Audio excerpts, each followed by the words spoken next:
네, 근데 저는 처음부터 율동부터 어르신들과 같이 하고 싶어서 저기 중간에 앉아서 하면서 제가 저 오늘 사실 강의를 잘 못할 것 같은 생각이 들더라고요. 원래는 말 잘하게 생겼죠. 하나님이 말 잘하는 은사를 주셔갖고 강의를 참 많이 했고 여기저기 불려다니면서 많이 했는데 25년 전에 95년, 96년, 97년에 저희 남편 되시는 박태균 목사님이 일교구 담당 목사 또 선교 담당 목사로 동신교회 정말 기도해 주신 대로 이렇게 훌륭한 신앙의 선배님들이 세우는 이 정말 훌륭한 교회에서 정말 훈련받고 목회하다가 2년도 못 채우고 97년에 저희가 캐나다로 유학차 이민차 떠났습니다. 그때 저희 아이들이 3살 4살이었는데 박예본 박하림인데 저 뒤에 우리 그때 교사 선생님 하시는 우리 김전희 권사님이 오셔서 저 얼굴을 알아보시고 이렇게 환영해 주셔서 감사하고 또 저를 아시는 분도 있지만 99%는 아마 모르실 거예요. 그때 당시 동신교회 부목사 사모들은 숨어서 다녔거든요. 이렇게 바지 입고 올라가다 권사님들한테 엉덩이 두드려 맞고 사모가 바지 입고 오늘도 그 생각이 혹시 있으시면 제가 갖고 온 옷이 별로 없어가지고 용서하시고 좀 이렇게 들어주시기 바랍니다. 그래서 제가 왜 강의를 못할 것 같냐면 감정이 이렇게 많이 올라와가지고 복받치고 오늘 정말 단비가 내렸잖아요. 저는 여행 중이라 시원하게 다녔지만 정말 우리가 목마르게 기다리던 단비가 내린 이 아침에 어르신이라기보다 사실 저는 아직은 60이 안 됐거든요. 저희 어머니 같고 아버지 같으신 어르신들 앞에 우리 백합조 원사님이 한 달쯤 전에 개강하실 때 모습을 사진 찍어서 보내셨는데 제가 그것을 보고 정말 노인의 면류가 아닌 이 백발이 염색 안 하신 분들은 백발이신 분들 앞에 제가 뭘 조금 배웠다고 뭘 강의를 하겠냐. 그래서 그 사진을 보면서 제가 참 많이 울었어요. 그래서 사실은 인생은 어르신들이 저를 가르치셔야 되잖아요. 그죠? 뭐 이렇게 막 강사를 화려하게 해서 뭐 교수고 상담사고 목사고 뭐 사자가 많아요. 그죠? 근데 다 그거 왜 그렇게 사자가 많을까요? 굉장한 열등감으로 살아온 인생을 알 수 있어요. 그러게 제가 왜 가족치료사이며 또 슈퍼바이저 또 교수일까요? 네, 제 가족이 굉장히 우울했던 것을 안 물어도 알으실 거예요. 하나님 우리를 쓰실 때는 잘한 것도 쓰시지만 우리의 아픔, 정말 이별, 슬픔, 또 굉장히 상처 이런 것들을 가지고 우리를 쓰세요. 아멘. 그런 면에서는 어르신들이 저의 스승이시죠. 그래서 제가 50분을 맡았는데 사실은 저는 뭐 2박 3일 어르신들과 얘기 나누고 싶어요. 어르신 상담사랑 교수할 땐 교수하지만 주로 직업은 듣는 겁니다. 그래서 요즘에는 캐나다에도 많은 어르신들이 상담을 오세요. 70 넘어서도 이혼을 하시겠다고 오시고 네, 그래서 참 보람되게 이렇게 삶을 살고 있는데 뭐 무슨 얘기를 하겠어요. 나 준비해온 게 있으니까 하겠습니다. 저 뒤에 이제 보시면은 좀 흐리죠. 제가 한번 여기는 진한데 아주 굉장히 많이 흐리시죠? 네, 어떻게 하면 진하게 보일까요?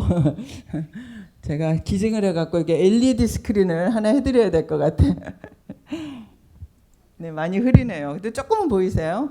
네, 서울의 창신동에는 서울 동신교회가 있고, 네, 미국에 가시면 LA에 남가주 동신교회가 있습니다. 홍콩에 가시면 홍콩 동신교회가 있죠. 캐나다에 오시면 네, 캐나다 동신교회가 있어요. 그래서 어르신들하고 똑같이 저희도 동신교회 경로대학이에요. 그러니까 제가 어르신들이 낯설지가 않아요. 영적으로 늘 기도해 주시고 기도 가운데 교통을 해서 낯설지 않고 저희 교회 어르신들 같아요.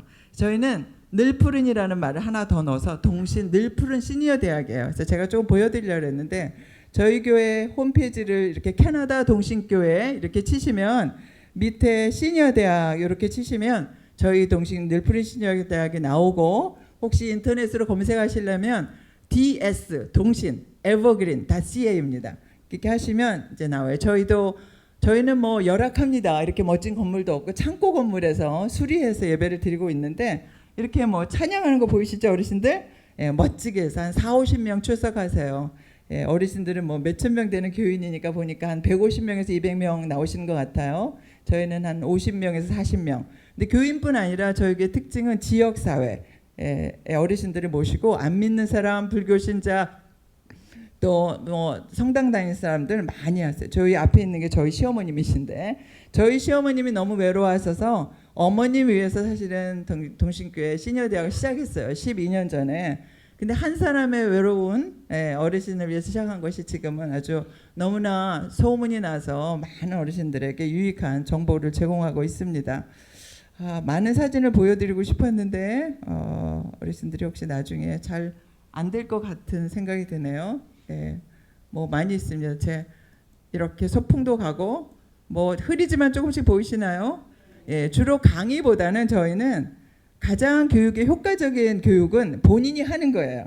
오늘도 율동하셨죠? 저도 따라하면서 참 막 몸에 기운도 올라오고 이렇잖아요. 그래서 미술, 음악, 뭐 가야금, 뭐 이렇게 합창, 그리고 뭐 만들기, 그림 그리기, 빨리빨리 안 넘어가는데 뭐 많이 있습니다. 이렇게 한복 입고 고전무용도 하시고 또 시를 써서 낭송도 하시고 또 이제 요리는 저희가 직접 저희 교인들이 직접 젊은 분들이 요리를 해서 이렇게 한 상을 차려드려요. 어디 가서 줄 서서 드시는 거 거지 같잖아요. 그래서 저희는 테이블보를 쫙 깔고 아주 멋지게 이렇게 테이블보 보이시죠? 이렇게 테이블보를 분홍색으로 딱 깔고 한 명 한 명 한 정식처럼 차려드립니다. 그래서 저희는 외국인도 있어요. 중국 사람도 있고 이런 모습입니다. 자기가 그림 그린 거 갖고 나와서 이렇게 하는 모습입니다. 조금 어떻게 따뜻하게 느껴지시죠? 캐나다 노인들은 뭐 백인인 줄 알았더니 우리랑 비슷하구나 이러면서 아마 따뜻하게 느껴지실 것 같아요. 네, 참고하셨으면 좋겠고요. 이제 제가 맡았으니까 아까 저를 소개하면서 오늘 어르신들이 80, 90년 동안 가져오신 모든 정신적 문제, 가족의 문제를 제가 명쾌하게 해답을 주고 해결해 준다. 주님께서 나도 그거 잘 못하는데 이러실 것 같아요. 그래서 많은 기대를 갖고 오셨을 것 같은데 그러지는 못하고 주님이 치료하시잖아요. 그러나 하나님이 치료하실 때 우리의 그 지식도 사용하세요. 감정도 사용하시고 우리의 영성도 사용하세요. 또 몸도 사용하시죠. 그래서 오늘 할 부분은 사실은 치료는 몸으로 제일 많이 일어나고 우리의 감정을 통해서 일어나고 기도를 통해서 일어나요. 근데 하나님이 우리에게 또 하나 주신 것이 무엇이냐면 지식이에요. 그렇죠? 그래서 저는 뭐 교수니까 어쩔 수 없이 지식을 조금 나누어 드리도록 하겠습니다. 그러나 오늘 다 해결은 되지 않아요. 그러나 실천할 것은 있죠. 우리의 치료의 방법에는 여러 가지 방법이 있는데 혹시 아시는 분들은 프로이드라는 사람이 정신분석학의 이제 최초의 이제 이론가시잖아요. 그런 부분이 만든 이론은 우리의 심리 내적인 문제를 정신 분석을 통해서 해결하라고 했어요. 그것이 한 100년 넘었죠. 130년. 그러면서 지난 1세기를 넘어가면서 이제 이 하나 인간의 문제를 어떤 정신적인 문제 또 마음의 상처의 문제를 해결하는데 많은 여러 가지 방법들이 사용되어 왔어요. 그중에 가장 요즘에 각광받는 치료 방법은 사실 인지 치료입니다. 인지라는 말은 우리의 생각, 그렇죠? 어떻게 받아들이느냐, 우리의 지성을 바꿔서 어떻게 생각을 바꿔서 우리의 마음을 치료할 것인가의 문제예요. 그런데 우리 기독교인들은 이것을 옛날부터 해왔어요. 마치 심리치료가 한국에도 너무 유행이잖아요. 교회 수는 자꾸 줄어가고 제가 한국에 여행을 해보니 심리치료센터는 너무나 많이 생겼어요. 저는 직업상으로는 너무 반가운 일이에요. 어디 가도 굶어 죽지 않고 아주 원하는 직업을 가지게 되어서 참 반가운 일이지만 사실은 하나님을 믿는 우리 기독교인들은 이미 해왔어요. 어르신들 매일매일 설교 들으시잖아요. 매일매일 말씀 보시잖아요. 매일매일 찬양하시잖아요. 우리의 인지치료, 우리의 영성치료, 감성치료, 또 오늘 막 율동도 하시잖아요. 우리의 몸의 치료 다 해오신 것입니다. 나 이것들을 이제 조금 더 이론화해서 이렇게 세상에 이론가들이 내고 있는 것이라고 할 수 있죠. 정신 건강과 가족 치료. 그냥 보통은 이제 정신 건강을 강의하실 거예요. 보통 사람들은. 근데 저는 이제 인간의 문제를 들여다볼 때 이거를 하나의 한 사람의 문제라고도 할 수 있지만, 근데 그 한 사람은 왜 그런 문제를 갖게 되었을까요? 모든 사람은 두 가지의 원인에 의해서 문제도 갖기도 하고 치료도 갖기도 해요. 하나는 유전이죠. 그렇죠? 어르신들이 병원에 가시면 가족력을 물어요. 유방암이 걸렸다. 그러면 부모님이 엄마가 유방암이 걸렸는지, 암이 걸렸다, 고혈압, 뭐 다 가족력을 물어요. 우리 안에 일어나는 심리적인 문제, 정신적인 문제 이런 것들도 유전에 많은 퍼센티지가 있죠. 플러스 그 다음에 환경이에요. 이 세상에 어떤 문제도 유전 플러스 환경 외에는 없어요. 뭐 거기에 하나님이 갑자기 나타나시는 거, 뭐 이거 환경의 범주에 한번 넣어보기로 하죠. 태어난 것과 태어나서 살면서 겪는 모든 그 영향들, 요소들, 어떤 그 환경적인 것들에 의해서 인간은 성장하기도 하고 또 상처를 받기도 하고 또 회복을 받기도 하고 이렇습니다. 오늘 이 경로대학에 아까 기도하실 때 정말 신명나는, 정말 그래요. 경로대학 없었으면, 저희는 시니어대학이라고 하는데 시니어대학이 없었으면 코로나 이기기 힘드셨을 거예요. 저희 캐나다 동신교회는 코로나가 터지자마자 제가 줌이라는 거 어르신들 이제 다 아시죠? 예, 줌을 못 가르치잖아요. 자식들한테 컴퓨터에다 내 전화기에다 줌 좀 깔아달라면 뭐라 그래요? 어머니 깔아드릴게요. 이렇게 하세요? 소리를 지르고 아주 정말 치사해 죽겠어요. 그죠? 그래서 저희는 발란티어들을 모집해서 어르신들 집집마다 방문해서 줌을 다 깔아드렸어요. 그리고 저하고 연결하면서 그 집에 그러니까 테크니션을 파송하는 거예요. 저에게 젊은 집사들을 파송해서 저하고 줌이 연결되는지. 그래서 줌으로 시니어 대학을 4학기를 한 번도 쉬지 않고 했어요. 어르신들이 다 참여하셨어요. 그걸로 율동하고 집에서 강의 듣고 찬양하고 오카리나도 가르치고 미술 작품 전부 소포로 보내요. 택배로. 미술 도구까지 다 사서 보내요. 그럼 어르신들이 다 집에서 그것을 가지고 작품을 해서 발표도 하시고 심지어 연극도 했어요. 줌으로. 한 대사 각본을 들여가지고 당신은 예수님 역할, 당신은 마리아 역할 이렇게 다 나눠가지고 그것을 다 연습하게 하고, 줌이라는 큰 화면에 여러 가지 사람 나오는 거 많이 보셨죠? 근데 여기도 찬양대 할 때 그렇게 하시죠? 그렇게 했어요. 그랬더니 뭐 꼭 저희가 잘해서 그랬다는 건 아니지만 하나님의 은혜지만 한 분도 코로나로 돌아가시거나 코로나를 걸린 사람이 없어요. 저희는 젊은 사람들은 다 걸렸는데 어르신들은 한 분도 걸리질 않았어요. 이거는 이상하죠. 정말 뭐 은혜 외에는 말할 수 없는 놀라운 일이 있었어요. 그러나 우리가 인간적인 노력도 했지요. 어르신들을 살려야 된다라고 이렇게 했습니다. 제가 강연 안 하고 딴 얘기를 하고 있네요. 노인 정신 건강 그래서 중요해요. 저희 교회 시니어 대학은 5가지의 그 목표가 있는데 많은 목표 중에 하나가 어르신들의 소셜 네트워크 형성이에요. 이 나라 말로 하면 어르신들 친구들 사이에 서로 친구 관계 맺기 이거예요. 저도 이제 60이 좀 가까워졌는데요. 자식 결혼시키느라고 지난 2주 전에 왔거든요. 저도 이제 시어머니가 되다 보니까 자식도 품 안의 자식이고 제 아들은 제 아들이 아니고 저희의 며느리의 남편이라 그러더라고요. 그래서 이제 모든 것을 괜히 여기 살고 저희는 돌아가려고 합니다. 친구가 제일 중요한 60 이상 되면 친구가 제일 중요한 그 발달 단계에 도달했어요. 먼이 사는 저도 캐나다 살고 우리 딸은 미국 살고 저희 아들 며느리 한국 사니 저희가 아프다 그러면 누가 오겠어요? 저희 교우들 그리고 저의 친구들밖에 없어요. 그렇죠? 그런 의미에서 옆에 앉은 친구가 얼마나 귀한지 아시죠? 잘 부탁해 하면서 손잡고 인사 한번 하세요. 잘 부탁해 내가 아프거들랑. 남자 어르신들은 이런 말을 해도 반응이 없어요. 좀 하시죠? 네, 잘 부탁합니다. 네, 제가 아프거들랑.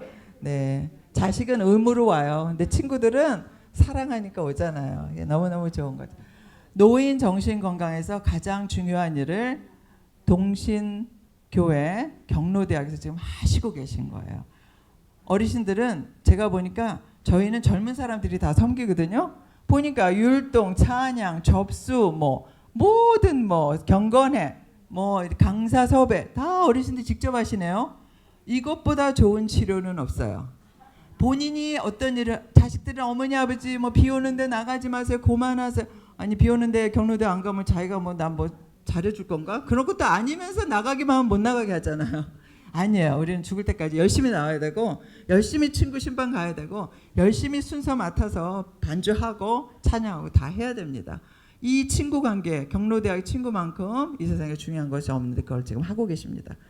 정신질환은 굉장히 이상해요. 우리가 육신의 질고가 있으면 기도해 주세요. 그래요. 주보에도 막 나요. 이번 달 신방 갈 사람 지금 입원 환자 나요. 그런데 여기 동신교회 모르겠지만 정신병원에 입원했기 때문에 기도해 달라고 주보에 난 거 보신 분 없으시죠? 메이비 연대 세브란스 병원에 누가 암에 걸렸다 기도해 달라. 그렇죠? 누가 무슨 수술했다 기도해 달라. 그런데 정신적인 문제 때문에 공개적으로 주보에 혹은 목회자들이나 구역장 권사님들이 기도해 달라고 말하기가 참 불편해요. 왜 그럴까요? 이거는 기독교인들이 갖고 있는 많은 혼선 때문에 그래요. 세상 사람들도 마찬가지지만 기독교인들은 정신적인 문제를 너무나 빨리 영적인 문제로 환원하는 경향이 있어요.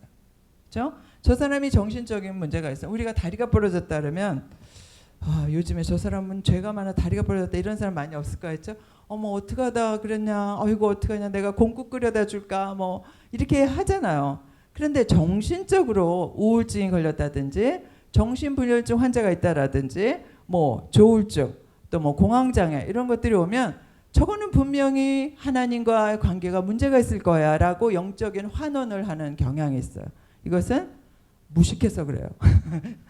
제가 강하게 얘기를 해야 어르신들이 가족 중에 여기 앉은 가족 중에 10분의 1은 여기 다 웃고 계시지만 10분의 1은 혹은 일생을 살다 보면 4분의 1은 정신질환을 한 시기적으로는 다 겪는다 그래요. 과거에 겪었거나 감사하게 안 겪었으면 앞으로도 특별히 노인 우울증 너무나도 자주 일어나는 일입니다. 이 정신질환의 문제 영역도 하나님 안에서 건강하게 바라볼 시각의 조정이 필요한 것입니다. 이 정신질환의 사회적 부담, 그러니까 쉽게 말하면은 이제 경제적인 부담 플러스 우리의 인건비 이런 것들이 얼마만큼 이게 잘 보이시나요? 흐리죠. 하냐면 우울증, 조울증, 중독, 공황장애, 조현병. 저 여기 살을 때는 정신분열증이라고 했는데 조현병이라고 하죠. 이 5가지가 가장 흔한 정신질환인데요. 이 정신질환과 중독은 모든 암의 몇 배? 1.5배나 되는 사회적 부담을 주고 있어요. 그리고 모든 전염성 질환의 7배나 되는 사회적 부담을 준다 그래요. 그러니까 저희 캐나다 같으면 이제 중독과 중독 및 정신병원 이렇게 돼 있거든요. 여기도 지금 여기 저희센 청량리 정신병원이었는데 지금은 조금 바뀐 것 같더라고요. 무슨 중독과 무슨 이렇게 같이 가요. 그런데 그 중독 환자들에 대해서 다 웰페어가 나오죠. 캐나다 같은 경우는. 사회적 부담은 이루 말할 수가 없습니다. 모든 육신의 질병보다도 정신적인 질병 때문에 나라에서 또 의료기관에서 보건부에서 부담해야 되는 그런 비용은 몇 배 더 많다는 이것은 현실이에요. 기독교는 예수님을 잘 믿으니까 아닐 거야? 그랬으면 너무나 좋겠는데 거의 비슷합니다. 네. 오히려 치료를 더디게 할 수 있어요. 저 오래전에 20년쯤 전에 저는 이제 임상치료사로 오래 일을 했는데 인턴 때부터 이제 프랙티스를 했는데요. 저한테 오신 분들이 신앙이 좋으신 분들이 거기도 대한기도원이 있어요. 안찰하면서 때리면서 기도하는.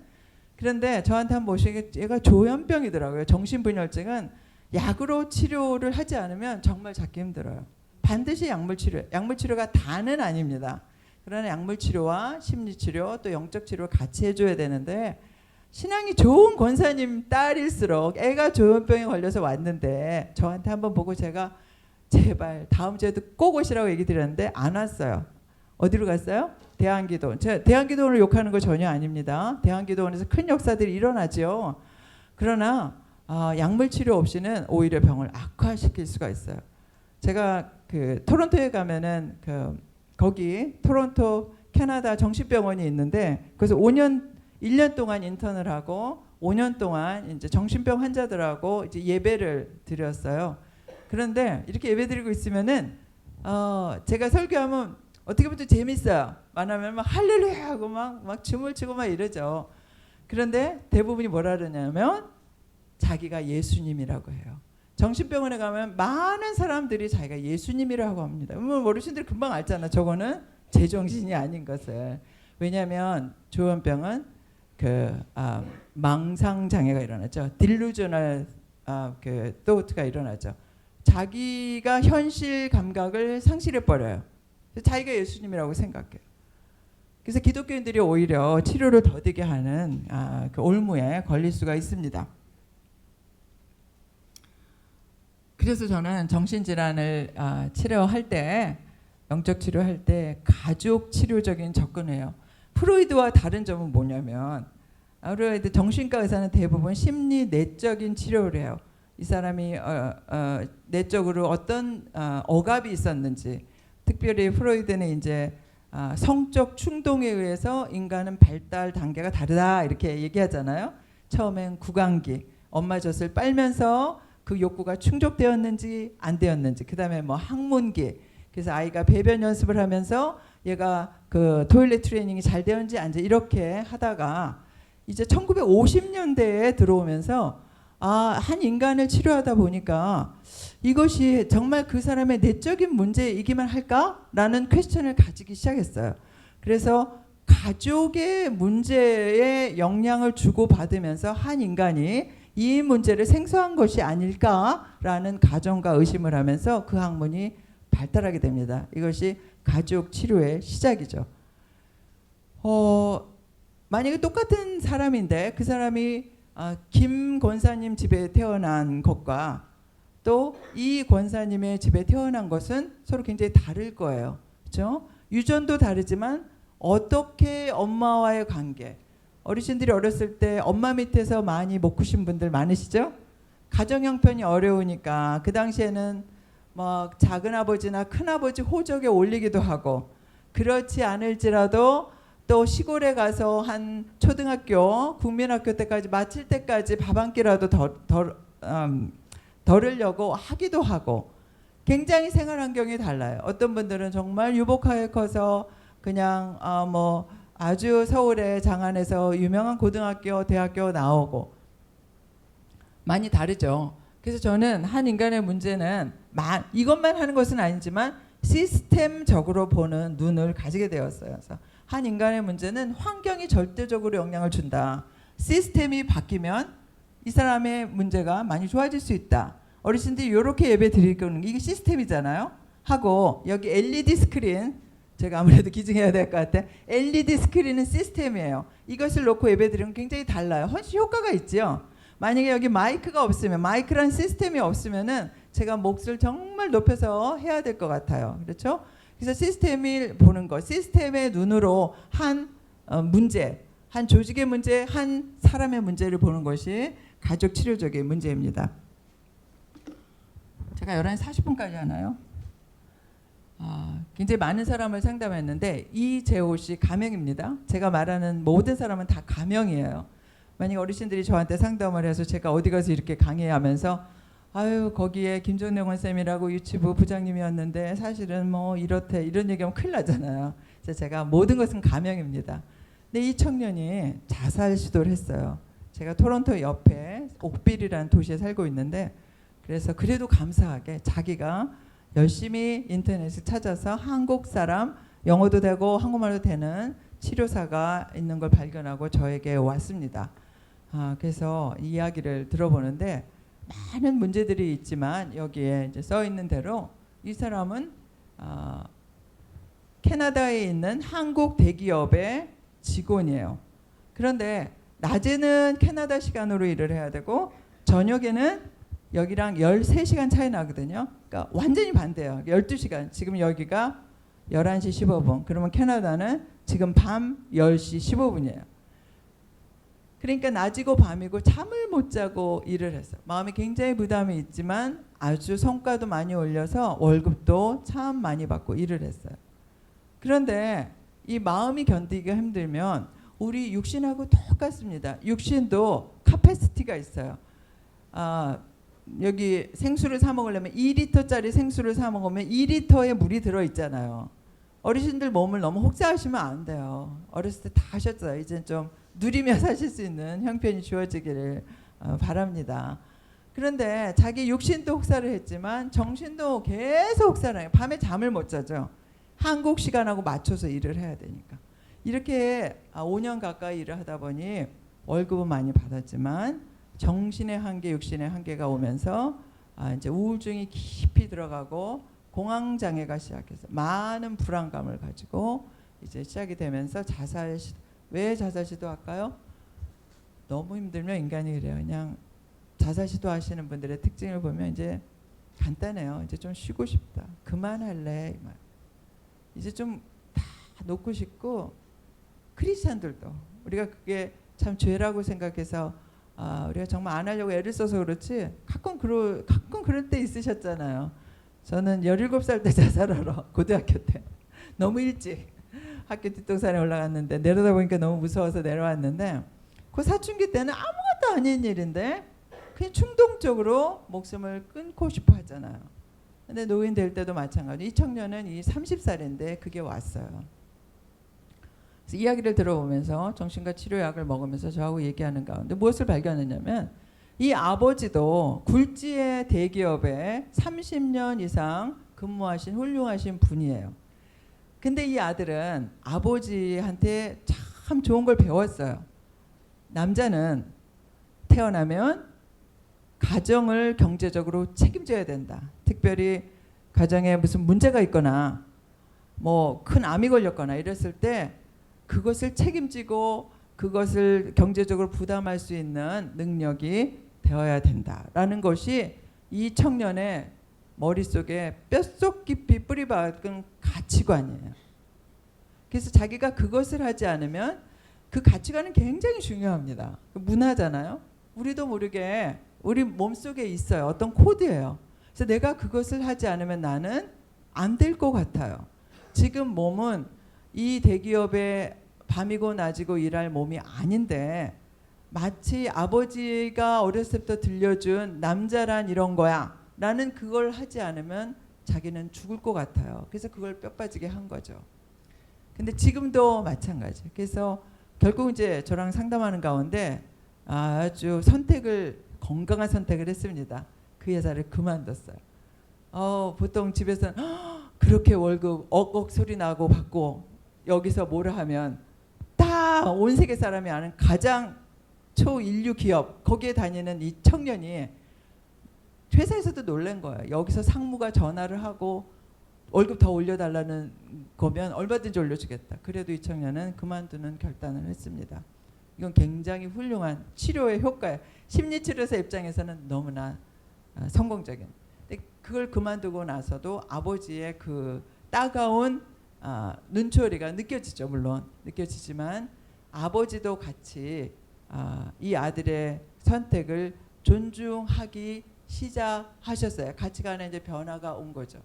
우리가 잘 먹고 잘 살기 위해서는 결국 행복하기 위해서 하는 건데 아들이 행복하지 않다면 이 잘 먹고 잘 사는 것은 하나의 수단이잖아요. 무엇을 하면서 잘 먹고 잘 사는가 이 방법이잖아요.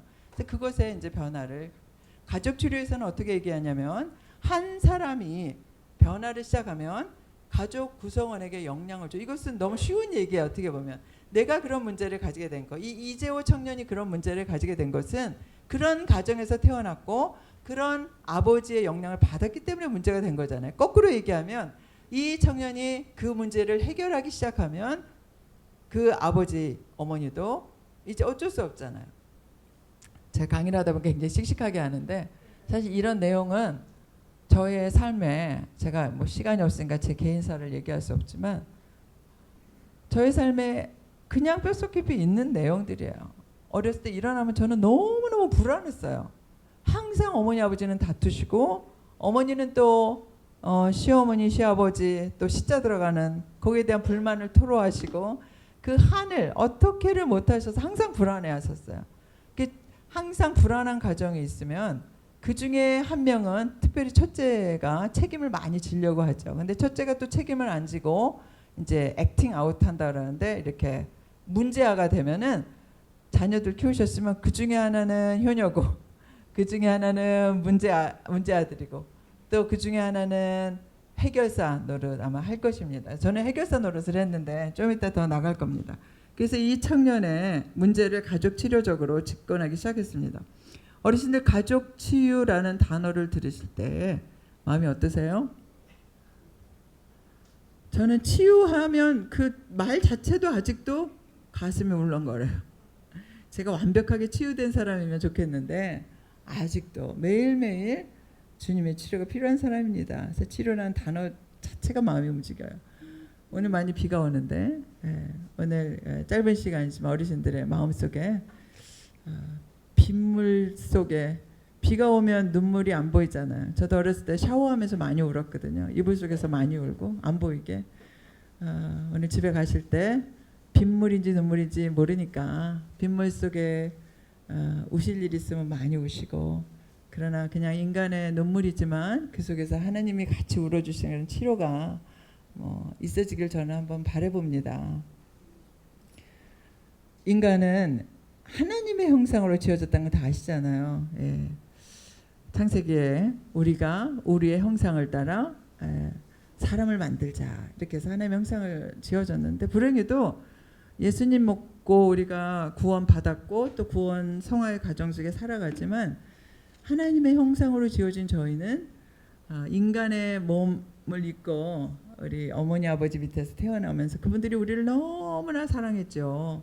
사랑 안에서가 아니고 그분들도 역시 상처받은 존재이기 때문에 그분들도 역시 완벽하지는 못하셨기 때문에 본의 아니게 저에게 많은 상처들을 준 것도 또한 사실입니다. 그래서 그 손상 입은 이것을 가지고 성화를 이룬다는 것은 치료의 관점에서 보면 상처가 치료되고 회복되어서 다시 하나님이 만드신 형상을 회복하는 그런 우리의 목표가 있어요. 상처의 원인이 무엇일까요? 옛날에 정말 맞고 살았는데 요즘은 못 때리죠. 여기도 거기는 막 엄청 오래됐죠. 이제 캐나다나 미국은 못 때리는 거. 신체적으로 상처 주는 거는 너무. 저희 목사님은 영어 선생님이 여기 출석부로 때려갖고 지금까지 그 영어 보면 막 이렇게 근데 이거 누구나 그런 신체적인 상처가 있고 언어적으로는 저는 몸은 별로 안 맞고 자란 것 같은데 언어적으로는 욕을 너무나 많이 맞고 자란 그냥 나오시는 게 욕이었던 것 같아요. 그래서 저는 욕하는 사람 너무 싫어요. 농담으로라도 뭐 니은 기억 하면 막 전 도망갑니다. 절대 욕은 하지 않아요. 제 입에서는. 저 안에 있는 상처죠. 더 어려운 거는 정서적인 억압입니다. 제가 이 말씀을 드리고 가고 싶어요.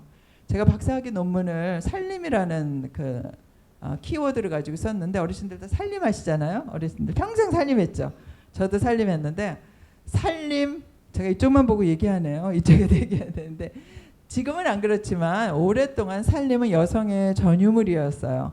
그런데 살림을 하면서 여성들은 살아나지만 살림은 살린다는 동사의 명사잖아요. 근데 살림을 하면서 살림 속에서 헤매느라고 여성 자신들의 삶은 살아나지 못하고 억압이 많이 되었어요. 그래서 이제 억압된 여성들 이제 많이 이제 상담을 하게 됩니다. 정서적인 억압은 가해자는 잘 모르세요. 그렇죠? 자기가 정서적인 억압을 했는지 몰라요. 억압 받은 사람이 알아요. 지금 요즘은 캐나다보다도 한국의 여성의 권위가 동등한 게 아니라 더 높아진 것 같아요. 제가 가서 보니까. 안 그렇지만 이전에는 얼마나 정서적인 억압이 많이 있었습니까? 제가 왜 박사까지 했을까요? 저희 집이 가난하니까 저는 이제 9급 공무원, 5급 공무원의 가정에 오빠 하나 있고 저로 태어났는데 오빠는 장손이셨어요. 양씨 가문에. 그래서 할아버지 때부터 시골에 가면 전라북도 옥구군 대하면 지경리 699 저희 홀적입니다. 근데 저희 남편은 구미, 선산, 동곡리 177 저희는 영혼한 부부인데요. 그러면은 어르신들도 경험하셨죠. 저희 오빠는 10살이고 5살이고 몇 살이고 간에 어렸을 때부터 할아버지하고 딱 겸상을 해요. 저는 누구랑 먹어요? 이제 저희 친가는 좀 잘 사셨는데 일하시는 분들이나 뭐 저희 엄마는 큰 며느리기 때문에 앉아서 밥 못 먹죠. 부엌에 오고 가고 하다 그냥 한 숟갈 떠먹고 누룽지 긁어 먹고 그게 끝이죠. 저도 그 와중에 어디쯤에서 먹은 것 같아요. 한 3번째 칸 정도에. 근데 저희 오빠 상에는 항상 굴비, 뭐 소고기 있고 그다음에 계란찜. 제가 어디 가면 꼭 한이 맺혀서 계란찜을 시켜 먹습니다. 네, 그게 억압이에요. 정신적인 억압. 그래서 저는 부모님이 너는 뭐 대학교 가지 마라 소리를 하진 않으셨어요. 근데 저희 오빠가 재수를 하고 삼수를 하고 해도 대학을 못 가는 걸 보고 그러면 둘째가 어떤 역할을 한다 그랬어요? 네, 구원자 역할을 하게 돼 있어요.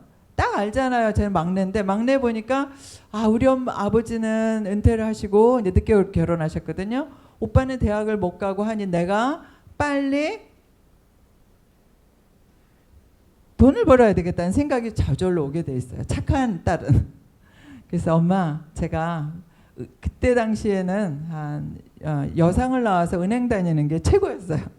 저희 신당동에 저 방앗간집 딸은 여상 나와서 은행 들어갔더라. 엄마가 하도 얘기를 하시니까 그럼 제가 여상 나와서 은행 가서 돈 벌어드릴게요. 그래서 그대로 했습니다. 예, 그래서 나중에 보니까 그게 저가 아니고 저는 그게 돈 세고 이런 거 싫어하더라고요. 제가 보니까.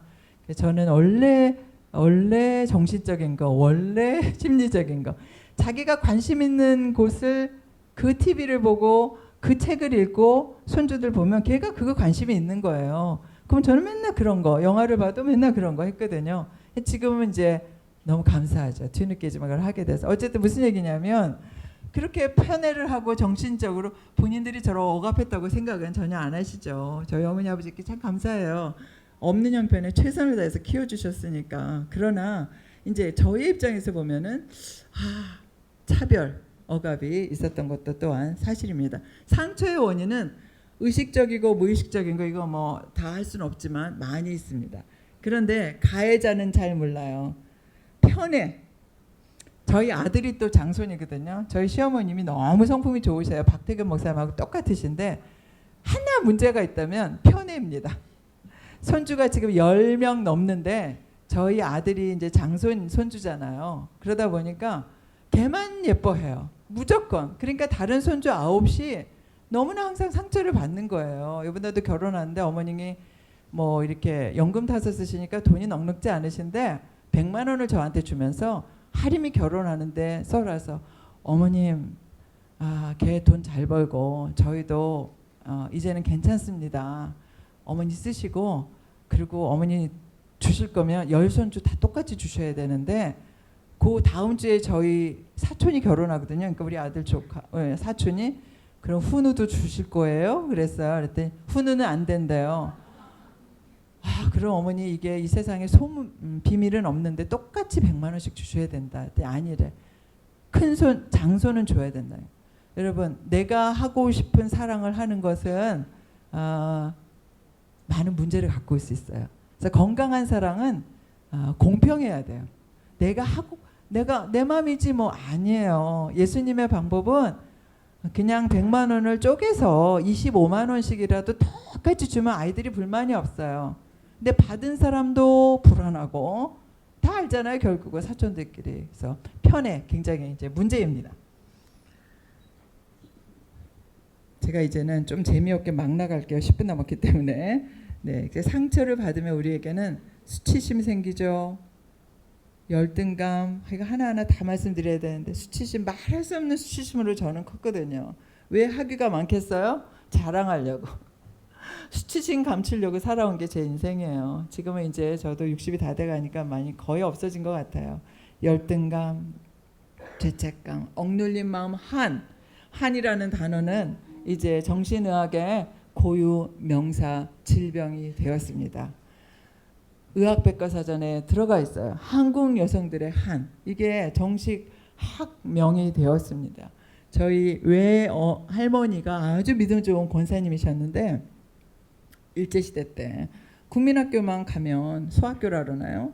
이게 머리끄댕이 자꾸 끌려와가지고 못 배우셨죠. 그러나 이제 그 한이 남으셔가지고 기도하시는 권사님이셨는데 성령 안에서 늘 그 한을 난 미워나 나는 왜 이렇게 항상 뜨겁니? 그러면서 그 한을 달래지를 못했던 것을 제가 아직도 기억합니다. 많은 부정적인 결과들이 있어요. 공격하고 보복하고 싶은 마음 들죠. 또 나는 아니야 라고 그리고 무슨 말만 하면은 방어적인 단어를 쓰고 방어적인 태도를 하는 것들. 내 안에 이게 상처의 증거들이야. 나는 상처 없어? 아니요. 만약에 이런 것들이 있다면 상처의 증거를 갖고 계신 겁니다. 그래서 상처를 받은 사람이 이게 치료가 회복이 되지 않으면 다른 사람에게 똑같이 합니다. 그렇죠? 내가 편애를 받았기 때문에 편애를 또 안 받았기 때문에 다른 사람을 또 이렇게 편애를 하거나 왕따를 시키거나 여러 가지 원인을 제공해요. 그러니 우리가 예수님 안에서도 진정한 치유라는 것은 내 결과를 보면 알아요. 열매를 보면 알죠. 내가 이런 것들에서 내가 하고 싶은 대로가 아니라 주님이 어떤 걸 원하실까라고 한다면 그것이 회복된 증거라고 할 수 있습니다. 어르신들 마음속에 우리 현재 가족은 이렇다. 지금은 이제 가족이 거의 이제 떨어져 나가 살고 계시겠죠. 그러나 이제 정서적으로 이렇다. 근데 이게 이쪽으로 좀 갔으면 좋겠다라는 한번 그림을 마음속에 한번 그려보시기를 바랍니다. 시간이 많으면 이제 그리고 발표하고 이러면 굉장히 치료가 돼요. 스토리텔링을 하고 이래야 되는데 일방적으로 들으시기만 하니 뭐 어쩔 수 없습니다. 예, 그렇습니다. 가족은 정말 이상한 창조물입니다. 내가 원가계라는 말을 쓰는데요. 저희 어머니 아버지 밑에서 제가 정서적으로 불우했고 편애를 받지 못하고 공평한 사랑을 받지 못한 거 잠깐 얘기 드렸는데 그것이 제가 치료가 되지 않으면 내가 그것을 가지고 시집 올 때 제가 결혼한 지 이제 31주년이 지났는데요. 시집 올 때 저는 정말 너무 결혼하는 게 좋아가지고 왜냐면 항상 집이 우울하고 불안하니까 그래서 막 신당 중앙교회에서 제가 결혼식 했는데 제가 거기 출신이거든요. 근데 우리 박대호 목사님 결혼할 때 너무 좋아갖고 막 웃었더니 그 허재철 목사님 여기 동신교회 부목사 옛날 얘기예요. 허재철 목사님 여기 동신교회 부목 하셨다 하더라고요. 저희 담임 목사님이셨는데 허재철 목사님 이렇게 신부가 웃는 신부 처음 봤다고 약간 좀 뭐 좋지 않게 코멘트를 하시는 걸 기억해요. 그래서 제 불우한 환경을 넘어서 결혼하면 전 다 해결되는지 알았어요. 어르신들 어떠셨어요? 그 지긋지긋한 친정에서 혹시 친정이 지긋하셨다면 결혼하면서 시집 왔더니 다 해결되셨나요? 네, 많은 경우는 해결이 안 돼요. 내가 그 가비지백을 가지고 그 백을 보이지 않는 백이죠. 그 가비지 쓰레기 봉투를 가지고 감정의 잉여물을 가지고 나는 결혼을 하는 것입니다. 그렇기 때문에 내 원가계에서 맺은 관계와 역할은 여기 써있죠. 지금 현재 나와 맺는 관계와 역할에 너무나 큰 영향을 미친다. 그런데 이제 그러면 그건 그렇지만 시집 와서 예수님 믿고 교회 다니게 되어서 이제는 다 해결이 되었다라고 하시는 분 손들어 보세요. 꼭 손 드실 것 같아서 그랬으면 참 좋겠는데 교회라는 공동체도 완벽한 사람들이 모이는 것이 아니고 김권사, 이권사, 박권사 다 각각의 감정의 상처를 가지고 모인 게 교회 공동체예요. 아멘. 여기서 아멘하면 이상하죠? 근데 아멘은 동의합니다니까 그게 아멘이에요. 그래서 권사가 왜 저래 장로가 왜 저래는 우리가 생각하는 기대를 가지고 얘기하는 거예요. 그렇죠? 저도 참 불리해요. 저희 시댁에서 무슨 말을 못해요. 저희 어머니 친정엄마가 저희 남편하고 결혼할 때 제가 돈을 많이 벌어서 집을 사주고 결혼을 했는데 친정 집 사주고 결혼한 착한 딸인데 결혼할 때 엄마가 10,000원도 안 주시더라고요. 그래서 오빠는 아파트를 사서 결혼을 시키시고 한 달 사이로 결혼했는데 별 얘기를 다 하네요. 이런 얘기를 해야 어르신들이 확 알아들을 것 같아. 그래서 엄마 근데 되게 섭섭하더라고요. 그랬더니 엄마가 뭐라 그러시냐면 너는 주의 종하고 결혼하니까 하나님이 채우실 거야. 아멘? 네. 아멘만 하시면 제가 굉장히 상처를 입어요. 아멘이시지만 정말 하나님이 먹이셨어요. 지금 너무 잘 살고 있어요. 그런데 그건 하나님이 하실 영역이고 엄마로서는 뭘 해야 돼요? 엄마는 그런 말 하면 안 돼요. 엄마는 그 아파트 30평짜리 사줄 거면 15평씩 나눠서 딸하고 아들 똑같이 줘야 돼요. 제가 눈물이 나네요. 하나님이 하실 일을 우리가 핑계 삼아서 그래서 아직까지도 못 받았는데 우리 하나님은 너무 공평하셔가지고 지금은 제가 더 잘 사는 것 같아요. 오빠보다. 하여튼 잘 먹고 잘 살고 있습니다. 네, 그것이에요. 여기 창세기 2장 24절 보이시나요? 한번 앞에 분들은 보이시나요? 안 보여도 다 외우잖아요. 맨 밑에 같이 읽겠습니다. 이러므로 남자가 부모를 떠나 여기에 가장 중요한 단어가 떠남입니다. 가족 치료적으로 말하면 상처가 치료되는 것을 말하죠. 제가 많은 부부 상담을 하는데 이 부부의 문제는 누구부터 해결해야 되냐면 양쪽 집안 다 선교사, 목사, 권사, 장로 집안이에요. 이 부부의 문제가 있으면 어르신들 기도만 하세요. 챙겨내지 마세요. 35살에 여기 평균 결혼하는데 40살 먹어서 챙겨낼 필요가 없어요. 챙겨나는 순간 우리는 성경을 위배하게 돼요. 여기 남자는 이제 히브리어로 보면 사람이죠. 사람이 장성하여 부모를 떠나서 결혼해서 한 몸이 되는데 가장 방해 요소가 뭔지 아세요? 부모님이세요. 부모님이 참견하기 시작하는 순간 아이들은 어디로 가요? 돌아가고 싶어해요. 돌아오지 못하도록 네가 알아서 하도록 기도만 해주시는 것이 필요합니다. 몇 분 안에 맞춰야 되니까 가족관계 역동을 이렇게 보면 이 남편이 여기 네모가 남자예요. 동그라미는 여자. 그래서 마치 이제 저희 집 같은데 제가 오빠가 하나 있고 저 딸 이렇게 있었는데요. 보통 이 남편이 옛날에 요즘 남편들은 아내한테 너무 잘하지만 옛날 남편들 아내를 막 구박을 해요. 그러면은 자식들이 보면 엄마가 불쌍하잖아요. 그래서 이 아내는 이제 구박받고 힘들면 어디로 가요? 교회로 가죠. 영적으로 봐도 남자들은 교회가 참 힘들어요. 제가 젊은 부부들한테 많이 얘기하는데 영적으로는 남편 구원을 위해서 우리가 기도해야 되지만 정서적으로는 남편하고 남편을 왕따시키면 안 돼요. 저 그림 보세요. 이게 전형적인 한국 가정의 모습이에요. 기독교 집안은 더해요. 왜? 우리는 안 믿는 남편은 무슨 사탄의 자식인지 알아요? 아니에요. 예수님 안 믿어도 사탄의 자식 아닙니다. 그렇죠? 예수님 안 믿어도 하나님이 만드신 귀한 분이에요. 근데 우리는 남편이 핍박을 하면은 자식들 데리고 막 동식회 유치부 가자. 이거 되게 중요하죠. 오셔야죠. 그러나 정서적으로 자식들하고 동맹을 해서 하다 보면 무슨 일이 일어나냐면 이게 화살표가 어디로 가 있어요? 정서적으로는 남편을 따돌리고 외롭게 만들어요. 그럼 이 남편은 어디로 가요? 하나님은 우리 자식들 부인을 데려가는 나쁜 남자이기 때문에 하나님한테는 안 오죠. 자기는 술로 가든지, 그렇죠? 아니면 어떤 취미 생활로 가든지, 아니면 그러면 참 안 되겠지만 다른 여자에게로 가든지 방법이 없어요. 그분도 외롭잖아요. 그래서 정서적으로는 좀 이런 그림을 머릿속에 한번 넣으셔야 돼요.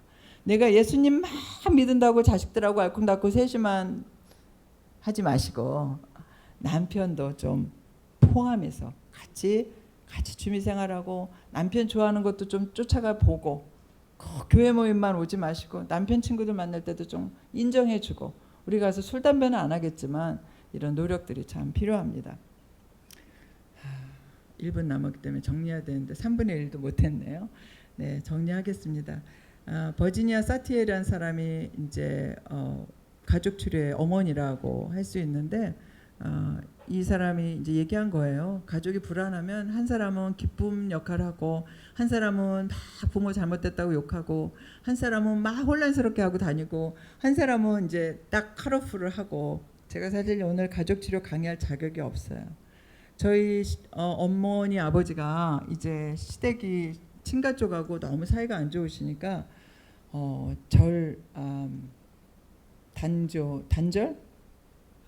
단절을 하고 사셨어요.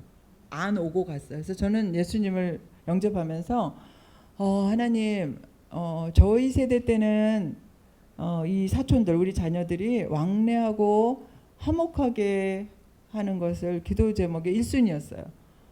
근데 제가 왜 자격이 없다 그러냐면 저희 부모님이 이제 돌아가셨거든요. 10년 전에 이제 양쪽 다 돌아가셔서 여기 한국에 오빠가 있는데 오빠가 어머니 아버지 돌아가시고 저하고 단절을 하시더라고요. 참 어떤 강의보다 이게 더 와닿으실 것 같아요. 그래서 제가 카톡을 아무리 불러도 안 보시고 제가 3년 전에 왔을 때 오빠를 찾아갔어요. 그랬더니 오빠가 너 때문은 아니고 그냥 다 안 보고 싶다 그러시더라고요. 제가 씩씩하게 얘기는 하지만 참 울면서 드리는 얘기입니다. 그래서 그럼 오빠 이해합니다. 오빠가 마음 편할 때 그때 다시 뵙기를 원합니다. 저희 오빠가 저희 하나밖에 없는 조카, 그러니까 저희 아들 결혼식에 안 오셨죠. 단절하셨으니까. 그래서 이게 저희 오빠님도 교회 잘 다니고 저희는 목사고 이래도 이 단절이 어르신들 여기 안 그런 척하고 앉아 계시지만 많죠? 네. 이민 온 사람들은 대부분 장남이라 그래요. 그리고 대부분 시댁과의 갈등이 있어서 이민 왔다 그래요. 그래서 예수님 안에서 우리가 이것이 단절이 극복이 돼야 되는데 많이 있습니다. 교회 도시교회 다니다 어떤 권사님하고 삐뚤어져요? 싸워요? 목사님 설교 좋고 다른 사람들 다 좋아요? 그래도 이 꼴 저 꼴 안 보면 그만이야. 그리고 단절해요. 그리고 다른 교회 가는 거예요. 이 단절의 아픔, 이제 가족치료사가 얘기한 거예요. 근데 저는 아직도 해결을 못 보고 있어요. 이게 저의 현실입니다. 예. 다른 것은 너무나 많죠. 혹시 파워포인트가 필요하시면 제가 여기다가 옮겨놨거든요. 그래서 요거를 학장님이나 학강님한테 그 다운로드 받아가지고 집에 가서 한번 유튜브에 유명한 강사들이 많으니까 할 필요는 없지만은 혹시 필요하시면 하시기 바랍니다. 결론입니다. 오늘 순서지에 나온 하나님의 말씀이에요. 한번 같이 읽어보실까요? 즐거워하는 자들과 함께 즐거워하고 우는 자들과 함께 울라. 그러면은 강사님 저희 가서 뭐 하라는 겁니까? 제가 생각하다가 이 말씀이 생각이 났습니다.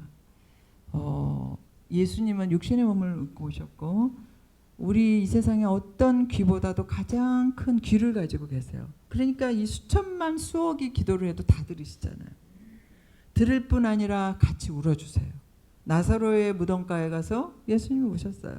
그렇죠? 성경에서 가장 짧은 영어 문장입니다. Jesus wept. 예수님이 우셨다. 우리는 판단과 편애와 편견과 이런 모든 상처 주는 일을 내려놓고 할 일은 하나밖에 없어요. 친구에게 하와 함께 같이 울어주고 같이 웃어주고 동신 경로대학 나와서 하는 일이 이거예요. 같이 웃고 같이 울면 여기에서 나오는 공동체에서 나오는 이 교회에서 나오는 시너지 효과는 어마어마합니다. 모든 어르신들이 지금 100명 가까이 저를 들어주시고 계세요. 제가 지금 치료받고 있는 거예요. 어르신들이 저를 듣고 계시잖아요. 그래서 이 경로대학에서 같이 웃고 우는 진정한 예수님의 공동체, 계속해서 하나님의 형상을 회복하는 치료 회복의 그런 경로대학 어르신들 되시기를 예수님의 이름으로 축원합니다.